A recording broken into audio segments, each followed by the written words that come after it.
നമസ്തേ നമസ്തേ നമസ്തേ. ശ്രീ മഹാദേവൻ നിങ്ങളെല്ലാവരും അനുഗ്രഹിക്കട്ടെ. എല്ലാ ഗുണങ്ങളും ഐശ്വര്യങ്ങളും സമൃദ്ധികളും എല്ലാം ശ്രീ മഹാദേവൻ തരട്ടെ. എല്ലാവർക്കും തരട്ടെ. ശുഭനാശംസകൾ.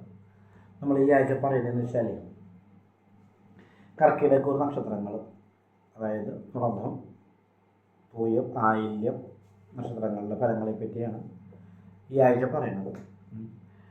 അപ്പോൾ അവർക്കാണെങ്കിൽ അല്പം ദുരിതകാലം വരുന്നു. പൂർണ്ണമായിട്ട് അവസ്ഥ മാറിയിട്ടില്ല, എന്നാൽ കൂടി ഒരു ആശ്വാസ സ്ഥിതിയിലേക്ക് മാറി നക്ഷത്രങ്ങളുടെ അവസ്ഥയും ഒരു ആശ്വാസം വരുന്ന രീതിയിലേക്കും അവസ്ഥയിലേക്കൊക്കെ മാറിയിട്ടുണ്ട്.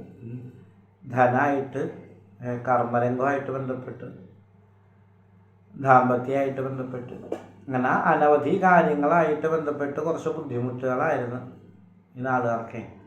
പുണർദം പൂയമായിരുന്ന ആളുകാർക്ക് പല കാര്യങ്ങൾക്ക് ക്ലേശങ്ങളും ബുദ്ധിമുട്ടുകളും മാനസികമായിട്ടും സാമ്പത്തികമായിട്ടും ശാരീരികമായിട്ടൊക്കെ ബുദ്ധിമുട്ടുകളുള്ള സമയമാണ് ഈ കടന്നു പോയത്.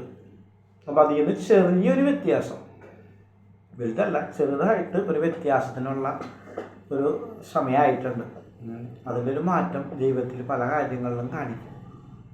പ്രധാന കാര്യം എന്ന് പറഞ്ഞാൽ ജോലി കാര്യങ്ങളിൽ കുറച്ചും കൂടി അഭിവൃദ്ധി ഉണ്ടാവും. അതൊരു ഗുണസ്ഥിതിയാണ്. എന്നാൽ ധനമായിട്ടുള്ള ബന്ധപ്പെട്ടുള്ള കാര്യങ്ങളിലൊന്നും പൂർണ്ണ സ്ഥിതിയിലേക്ക് എത്തിയിട്ടില്ല. അങ്ങോട്ട് കാര്യങ്ങൾ കഴിഞ്ഞു പോകുന്നുള്ളൂ. നമ്മൾ ആഗ്രഹിക്കുന്ന ഒരു വിജയത്തിലേക്കോ ഗുണത്തിലേക്കൊന്നും സമയം മാറിയിട്ടില്ല. അതുകൊണ്ട് തന്നെ അധികം ധനം കൈകാര്യങ്ങൾ ചെയ്യുന്ന അവസ്ഥയിലേക്ക് ആരും പോകണ്ട. അതൊന്നും പൂർണ്ണമായിട്ട് ഗുണം ചെയ്യില്ല, ബാധ്യതകളാവുള്ളൂ. അപ്പം അങ്ങനത്തെ ഒരു സമയമാണ്. പിന്നെ പ്രധാനമായിട്ട് പറയുകയാണെങ്കിൽ ഇവർക്ക് ശാരീരിക ബുദ്ധിമുട്ടിന് നല്ല സാധ്യതയുണ്ട്. ഒന്നിടവിട്ട് എന്തെങ്കിലും വയ്യായികൾ വന്നുകൊണ്ടിരിക്കും. ഉദരമായിട്ട് സംബന്ധിച്ച്, ശിരസ്സായിട്ട് സംബന്ധിച്ച്, പിന്നെ അതുകൂടെ തന്നെ ദഹനമായിട്ട്, ദഹനത്തിൻ്റെ അവസ്ഥയായിട്ട് ബന്ധപ്പെട്ട്, അങ്ങനെ അനവധി കാര്യങ്ങളായിട്ട് ബന്ധപ്പെട്ട് ശാരീരിക ബുദ്ധിമുട്ടുകൾ ഇങ്ങനെ ഒന്നിടവിട്ട് മാറിയൊക്കെ നമ്മളെ അലട്ടും. അങ്ങനത്തെ ഒരവസ്ഥയുണ്ട്.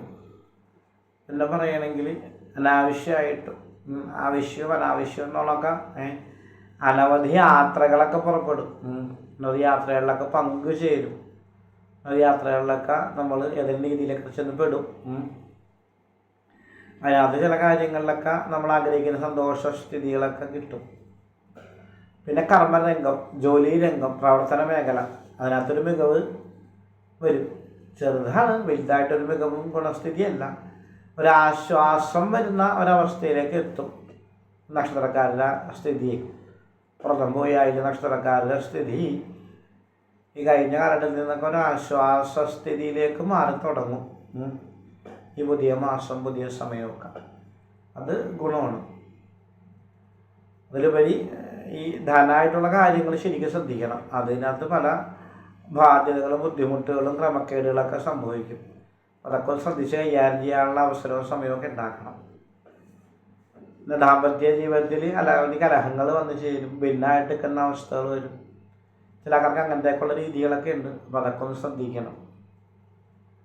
പിന്നെ പറയുകയാണെങ്കിൽ അനാവശ്യമായിട്ട് കാശ് ചിലവാക്കുന്ന ഒരവസ്ഥയിലേക്ക് പോകുന്ന ആളുകാരെ, കാശ് ഉണ്ടായിട്ടൊന്നുമല്ല, ഇല്ലെങ്കിൽ കൂടി ഏതെങ്കിലും രീതിയിലൊക്കെ അനാവശ്യമായിട്ട് ചിലവാക്കുന്നൊരവസ്ഥ വന്നു ചേരും.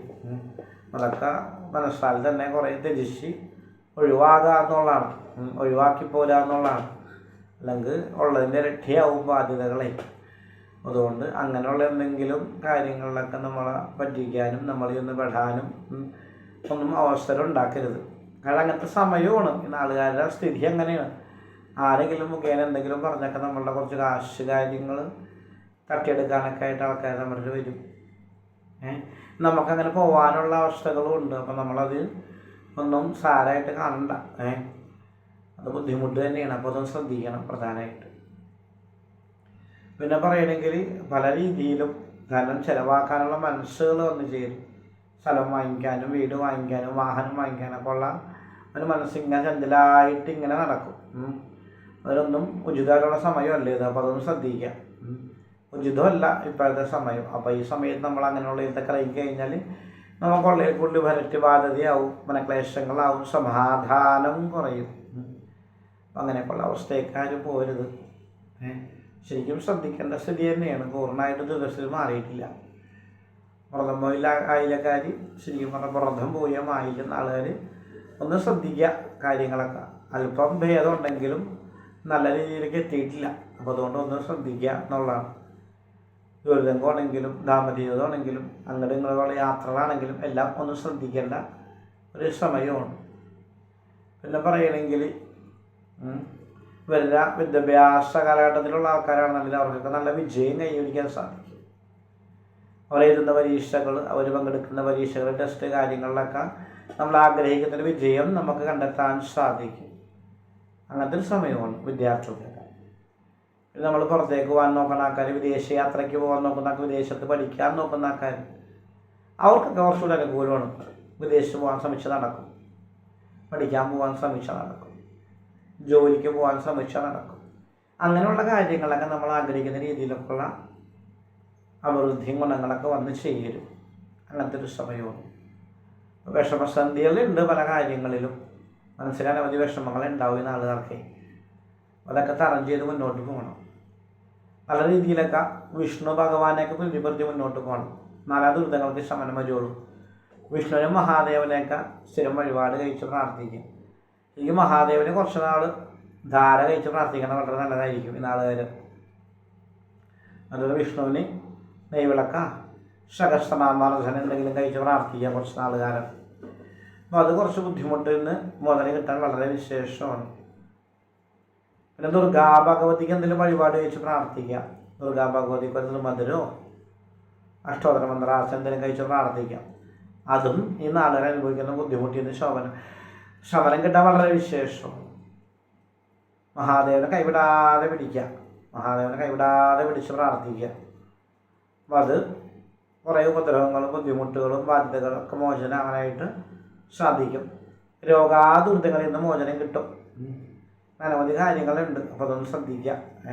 മഹാദേവനെ വഴിപാട് കഴിച്ച് പ്രാർത്ഥിക്കുക. ദുർഗാ ഭഗവതിക്ക് വഴിപാട് കഴിച്ച് പ്രാർത്ഥിക്കുക. വിഷ്ണുവിന് സഹസ്രനാമാർച്ചന, നെയ്വിളക്ക് എന്നീ വഴിപാട് കഴിച്ച് പ്രാർത്ഥിക്കാം. മഹാദേവന് ജലധാര, കൂവളമാല എന്നീ വഴിപാട് കഴിച്ച് പ്രാർത്ഥിക്കുക. ദുർഗാ ഭഗവതിക്ക് തിരുമധുരം, അഷ്ടോത്തര മന്ത്രാർച്ചന എന്നീ വഴിപാട് കഴിച്ച് പ്രാർത്ഥിക്കാം. ഇതൊക്കെ വളരെ വിശേഷങ്ങളാണ്. ഇതൊക്കെ ചെയ്ത് മുന്നോട്ട് പോകണം. അല്ലെങ്കിൽ നമ്മൾ തുടർന്ന് പോകും, നമുക്ക് പിടിച്ചു നിൽക്കാൻ സാധിക്കില്ല. വ്രതം പോയി ആയില്ലെന്ന ആളുകാരൊന്നും കൂടി ശ്രദ്ധിക്കേണ്ട സമയമാണ്. അല്പം ആശ്വാസം ഉണ്ടെങ്കിൽ കൂടി പല ബുദ്ധിമുട്ടുകളും ക്ലേശങ്ങളൊക്കെ വന്ന് ചേരും. അപ്പോൾ അതൊന്നും ഇല്ലാതിരിക്കാൻ ശരിക്കും മനസ്സുകൊണ്ട് പ്രാർത്ഥിക്കുക. മഹാദേവനെ പ്രാർത്ഥിക്കുക, വിഷ്ണു ഭഗവാനെ പ്രാർത്ഥിക്കുക, അതുപോലെ തന്നെ ദുർഗാ ഭഗവതിയെ പ്രാർത്ഥിക്കുക. അടുത്ത ഏത് ക്ഷേത്രമാണെങ്കിലും അവിടെ പോയി വഴിപാട് കഴിച്ച് പ്രാർത്ഥിക്കുക. അതിനൊക്കെ മോചനം ആവുള്ളൂ. എന്നാലും എല്ലാവരും ശ്രദ്ധിക്കുക. വ്രതം പോയി ആയില്ലെന്ന ആളുകാരൊന്നും ശ്രദ്ധിക്കുക. ബുദ്ധിമുട്ടുകളുള്ള സമയസ്ഥിതിയാണ്. എന്തായാലും ഭഗവാൻ നിങ്ങളെല്ലാവരും അനുഗ്രഹിക്കട്ടെ. എല്ലാവർക്കും വേണ്ടി പ്രാർത്ഥിക്കുന്നുണ്ട്. ഒന്ന് ശരിക്കും മനസ്സറിഞ്ഞ് പ്രാർത്ഥിക്കുക. നിങ്ങളും നമ്മളുടെ വീഡിയോസൊക്കെ ഇഷ്ടമാവുന്ന ആൾക്കാർ ഷെയർ ചെയ്യുക, ലൈക്ക് ചെയ്യുക, നമ്മളുടെ സംരംഭം പ്രോത്സാഹിപ്പിക്കുക. എല്ലാവർക്കും വേണ്ടി പ്രാർത്ഥിക്കുന്നുണ്ട്. എല്ലാവർക്കും എല്ലാ ഗുണങ്ങളും ഐശ്വര്യവും സമൃദ്ധി എല്ലാം ശ്രീ മഹാദേവത്തിൽ ശുഭദിനാശംസകൾ എല്ലാ നന്മകളും നേരുന്നു. ഓം നമഃ ശിവായ, ഓം നമഃ ശിവായ, ഓം നമഃ ശിവായ.